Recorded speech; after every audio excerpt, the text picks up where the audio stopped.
ప్రస్తుతం రాష్ట్ర అధికార ప్రతినిధి అమిశెట్టి జానకి గారు మనతో ఉన్నారు. ప్రస్తుతం విజయసాయి రెడ్డి ఇన్ఛార్జిగా ఏదైతే మంగళగిరి నియోజకవర్గాన్ని లీడ్ తీసుకున్న పరిస్థితి వైసీపీకి సంబంధించి, అసలు ఎందుకు విజయసాయి రెడ్డి లాంటి వ్యక్తి ఇక్కడికి వచ్చి లీడ్ తీసుకోవాల్సినంత అభద్రతా భావం ఉందా, లేదంటే ఏం జరగబోతుంది ఇక్కడ ఏం జరుగుతుంది రాజకీయంగా అనేది ప్రస్తుతం మన టీడీపీకి సంబంధించి అధికార ప్రతినిధి జానకి మేడం ఉన్నారు. మేడం చెప్పండి, ఏంటి ప్రస్తుతం ఇప్పటి వరకు కూడా లోకేష్ గని చిరంజీవి అనేటటువంటిది ప్రస్తుతం ఉంది. అయితే ఇప్పుడు తాజాగా విజయసాయి రెడ్డి పేరు ఇక్కడ వినిపిస్తుంది ఎలక్షన్ కి సంబంధించి. ప్రస్తుతం మీరేమంటారు?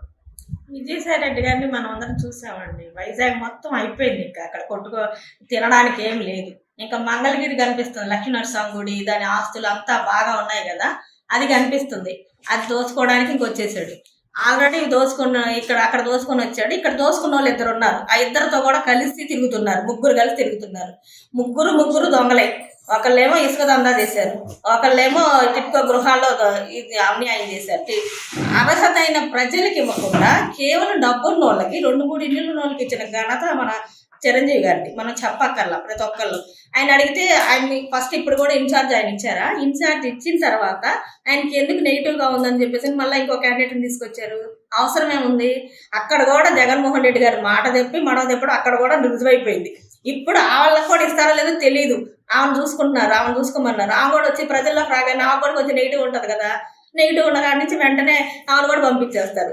అప్పుడు విజయసాయి రెడ్డి గారు ఇక్కడ రంగంలో దిగడానికి అన్నట్టుగా ఆయన కూడా ఇక్కడే ఉంటున్నారు అనమాట. అంటే ఇప్పుడు గని చిరంజీవి గారు కావచ్చు, కమలా గారు కావచ్చు, వాళ్ళు స్థానికులేనా ఇక్కడ, వాళ్ళేనా ఇక్కడ చేనేత కార్మికులకు బ్రాండ్ మార్కు? ఏంటి పరిస్థితి అసలు?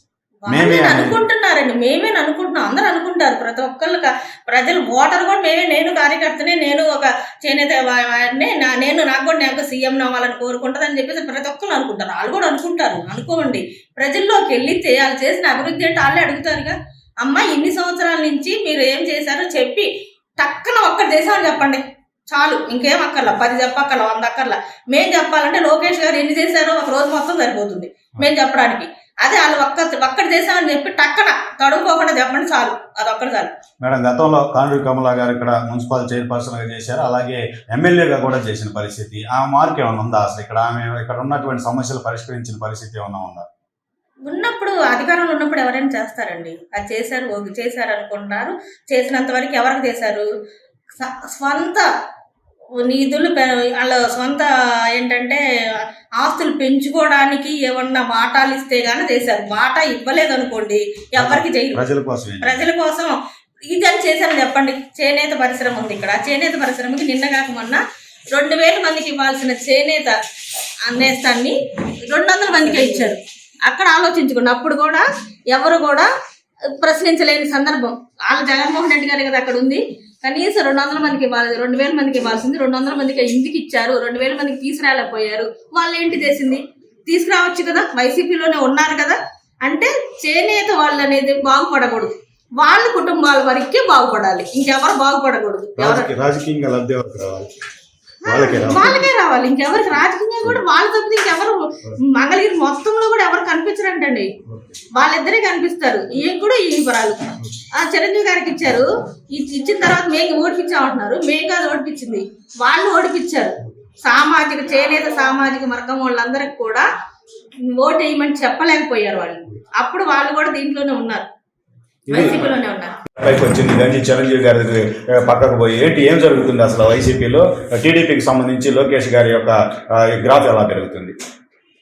మంగళగిరిలో ఇప్పుడు వచ్చేది లోకేష్ బాబు గారే గెలిచేది. 1,00,000 ఓట్ల మెజార్టీతో లోకేష్ బాబు గారు గెలవనున్నారు.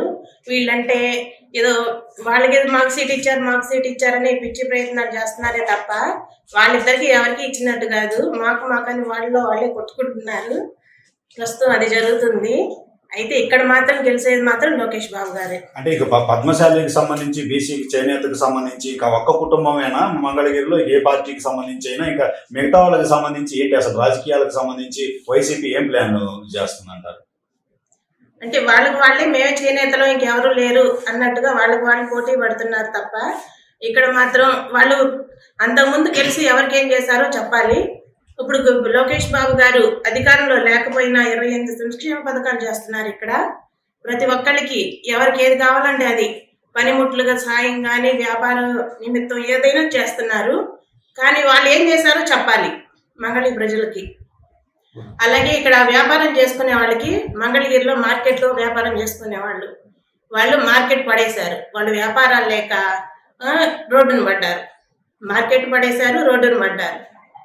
వాళ్ళు ఎవరికేం చేశారు చెప్పండి? ప్రతి ఒక్కరికి మార్కెట్ అనే కాదు, ఇప్పుడు చాలా మంది ప్రతి కుటుంబం ఇప్పుడు మంగళగిరి టౌన్ లోకి వెళ్తే ఏ కుటుంబం దగ్గరికి వెళ్ళినా చెప్తారు వాళ్ళు ఎవరేం చేశారు. విజయం ఎలా ఉండబోతుంది అంటారు?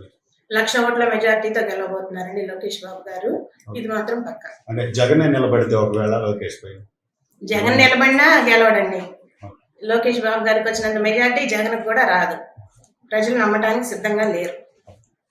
మేడం చెప్పండి, ప్రస్తుతం ఏదైతే మంగళగిరి నియోజకవర్గానికి సంబంధించి సాక్షాత్ విజయసాయి రెడ్డి రంగంలోకి దిగిన పరిస్థితి ఉంది, లోకేష్ కి సంబంధించి గట్టిగా ఎదుర్కొంటాం ఎన్నికలు అంటున్నారు, మీరేమంటారు?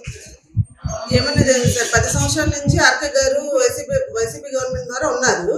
కానీ ఆయన 10 సంవత్సరాల్లో మంగళగిరి నియోజకవర్గాన్ని తాడేపల్లి కానీ ఏమైనా చేసింది ఏం లేదు. ఎందుకంటే ఇప్పుడు మేము గత 5 సంవత్సరాల క్రితం మేము కౌన్సిలర్గా ఉన్నాము.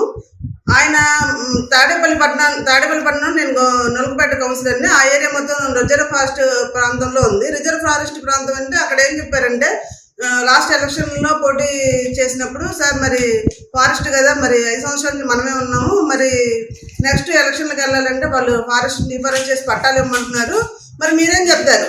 మేము ఎలక్షన్ హామీలు మరి ఆ వార్డులోకి వెళ్తే అందరూ అడుగుతున్నారంటే ఏమన్నారంటే, నేను చెప్పాను కంపల్సరీగా చెప్పండి, రాగానే మన గవర్నమెంట్ జగనన్న గవర్నమెంట్ రాగానే పట్టాలు ఇస్తాము, పక్కా ఇళ్ళు కట్టిస్తామని చెప్పారు. కానీ ఇంతవరకు తిరిగి నులకపేటలోకి ఆయన 5 సంవత్సరాల కాలంలో అడుగు పెట్టింది లేదు.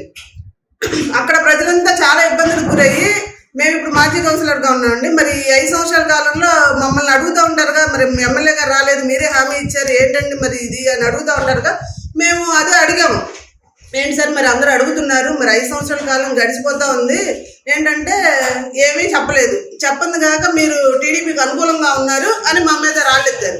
సరే అక్కడికి అయిపోయింది. ఇప్పుడు ఫారెస్ట్ ప్రాంతాల్లో ఏమైందంటే ఏదన్నా ఇప్పుడు ఉన్న ఇళ్ళు చిన్న చిన్న ఇళ్ళు కదా పడిపోతూ ఉంటాయి. పడిపోయినప్పుడు గాలికో లేకపోతే ఏదో పైకప్పు మార్చుకోవడానికో లేకపోతే పక్క గోడ పడిపోయిందనో కట్టుకుంటుంటే ఫారెస్ట్ వాళ్ళు వచ్చి పడతారు. సరే అక్కడ రోడ్లు లేవు, డ్రైనేజ్ లేవు. మేము అడిగితేనే ఉన్నా మీరు టీడీపీకి అనుకూలంగా అయ్యారు అందుకనే మీరు మాట్లాడుతున్నారు అంటున్నారు. సరే అది అలా ఉంది. మరి రోడ్లు వేయడానికి డ్రైన్లు వేయడానికి పనికిరాని వాళ్ళు ఇప్పుడు నొలుగుపేటలో ఒక కొండ ఉంది, మొత్తం కొట్టుకొని రోజు ఒక 100 లారీల నుంచి 200 లారీల దాకా రోజు ఆ ఊళ్ళోంచే దుమ్ము లెగుస్తున్నా కానీ రోడ్లు పాడవుతున్నా కానీ పట్టించుకోకుండా ప్రజల ఆరోగ్య పరిస్థితి చూసుకోవాలి. ఊళ్ళోంచాక వెళ్ళింది మొత్తం, ఒక్కసారి కూడా కనీసం రోడ్ వేసింది కానీ ఏం లేదు. మరి 100 లారీలు ప్రజలకు ఇల్లు కట్టుకోవడానికి, మంచినీళ్ళకి, తాగునీటికి, కరెంటుకి, డ్రైన్కి, రోడ్డుకి పనికిరాని వాళ్ళు ఇవాళ వచ్చేసి లారీలు ఇసుక, లారీ మట్టి, కొండ మట్టి మొత్తం తవ్వుకొని వెళ్ళిపోయారు. దాన్ని మేము ప్రశ్నించినందుకు నేను ఇట్లా టీడీపీతో మీకు అనుకూలంగా మాట్లాడుతున్నారని నేను అప్పుడు గమనించాను. లోకేష్ గారు, నేను ఈ 10 సంవత్సరాల కాలంలో ఆర్కే గారిని చూశానుగా, వైసీపీ గవర్నమెంట్ ఏం చేసింది ప్రజలకని చూశానుగా. నేను అప్పుడు ఏం చేశానంటే నారా లోకేష్ గారిని గమనిస్తున్నా వీళ్ళు ఏం చేస్తున్నారని. శ్రీశక్తి పథకం ద్వారా ఉపాధి శిక్షణను అందించడం, వాళ్ళకి ఉపాధికి తోడవడం మామూలు విషయం కాదండి. అది ఇప్పటికీ 3,000 మందికి శిక్షణ ఇచ్చి వాళ్ళ కుటుంబానికి ఉపాధి చేసుకోవడానికి సాయపడడం అంటే మరి ఇప్పుడు గవర్నమెంట్ మీ కింద ఉంది, ఎమ్మెల్యే గారు ఇక్కడ ఉన్నారు, ఏం చేశారు చెప్పండి? 3,000 మంది మహిళలకి నారా లోకేష్ గారు ఉపాధి కల్పిస్తే మీరేం చేశారు? అన్న క్యాంటీన్ల ద్వారా ఇప్పుడు ఈ రోజు రోజుకు వచ్చేసరికి సుమారు 600 మందికి నిరుపేదలకు ఆకలి తీస్తున్నారు. మీరు అధికారంలోకి రాకముందు అయితే 2 రూపాయలకి అన్నం పెట్టారు, మరి అధికారంలోకి వచ్చిన తర్వాత ఎందుకు పెట్టలేదు? మరి కంటిన్యూ చేయాలి కదా. అయ్యేం చేయరు, ఇవేం చేయరు. ఇంకోటి ఏంటంటే తాడేపల్లి పట్టణంలో గత గవర్నమెంట్లో మేము కౌన్సిలర్గా ఉన్నప్పుడు 100 కోట్లతో వాటర్ ప్రాజెక్ట్ ఓకే అయింది. అప్పుడు చంద్రబాబు నాయుడు హయాంలో ఓకే అయింది. అది ఇప్పుడు ఈ 5 సంవత్సరాల కాలంలో పూర్తి చేయొచ్చుగా. ఎంతమంది మంచినీళ్ళు లేక ఇబ్బంది పడుతున్నారు. దానికి అంత ఇబ్బంది పడుతున్నా కూడా రోడ్డు తవ్వి పైప్ లైన్ల ద్వారా వేస్తామని చెప్పి రోడ్లన్నీ తవ్వేశారు సార్. రోడ్లు డ్రైన్లు ఏమీ లేక అంత బీభత్సంగా తయారైందనమాట. కాబట్టి ఇవన్నీ ప్రజలు గమనించి ముందు రోజుల్లో నారా లోకేష్ గారికి వచ్చే ఎన్నికల్లో అఖండ మెజారిటీతో గెలిపిస్తారని కోరుకుంటూ సెలవు తీసుకుంటున్నాను. పైకి వచ్చింది గంజి చిరంజీవి గారి పక్కకు పోయి ఏం జరుగుతుంది అసలు వైసీపీలో? టీడీపీకి సంబంధించి లోకేష్ గారి యొక్క గ్రాఫ్ ఎలా పెరుగుతుంది? ఏమంటే మంగళగిరిలో ఇప్పుడు వచ్చేది లోకేష్ బాబు గారే గెలిచేది 1,00,000 ఓట్ల మెజార్టీతో లోకేష్ బాబు గారు గెలవనున్నారు. వీళ్ళంటే ఏదో వాళ్ళకేదో మాకు సీట్ ఇచ్చారని పిచ్చి ప్రయత్నాలు చేస్తున్నారే తప్ప వాళ్ళిద్దరికి ఎవరికి ఇచ్చినట్టు కాదు. మాకని వాళ్ళే కొట్టుకుంటున్నారు. ప్రస్తుతం అది జరుగుతుంది. అయితే ఇక్కడ మాత్రం గెలిచేది మాత్రం లోకేష్ బాబు గారే. అంటే ఇక పద్మశాలికి సంబంధించి బీసీకి చేనేతకు సంబంధించి ఇక ఒక్క కుటుంబమేనా మంగళగిరిలో ఏ పార్టీకి సంబంధించి అయినా ఇంకా మిగతా వాళ్ళకి సంబంధించి ఏంటి అసలు రాజకీయాలకు సంబంధించి వైసీపీ ఏం ప్లాన్ చేస్తుందంటారు? అంటే వాళ్ళే మేమే చేనేతలో ఇంకెవరు లేరు అన్నట్టుగా వాళ్ళు పోటీ పడుతున్నారు తప్ప ఇక్కడ మాత్రం వాళ్ళు అంతకుముందు గెలిచి ఎవరికేం చేశారో చెప్పాలి. ఇప్పుడు లోకేష్ బాబు గారు అధికారంలో లేకపోయినా 28 సంక్షేమ పథకాలు చేస్తున్నారు. ఇక్కడ ప్రతి ఒక్కరికి ఎవరికి ఏది కావాలంటే అది పనిముట్లుగా సాయం కానీ వ్యాపారం నిమిత్తం ఏదైనా చేస్తున్నారు. కానీ వాళ్ళు ఏం చేశారో చెప్పాలి మంగళగిరి ప్రజలకి. అలాగే ఇక్కడ వ్యాపారం చేసుకునే వాళ్ళకి మంగళగిరిలో మార్కెట్లో వ్యాపారం చేసుకునే వాళ్ళు మార్కెట్ పడేశారు. వాళ్ళు వ్యాపారాలు లేక రోడ్డును పడ్డారు. మార్కెట్ పడేశారు, రోడ్డును పడ్డారు. వాళ్ళు ఎవరికి ఏం చేశారు చెప్పండి? ప్రతి ఒక్కరికి మార్కెట్ అనే కాదు, ఇప్పుడు చాలా మంది ప్రతి కుటుంబం ఇప్పుడు మంగళగిరి టౌన్లోకి వెళ్తే ఏ కుటుంబం దగ్గరికి వెళ్ళినా చెప్తారు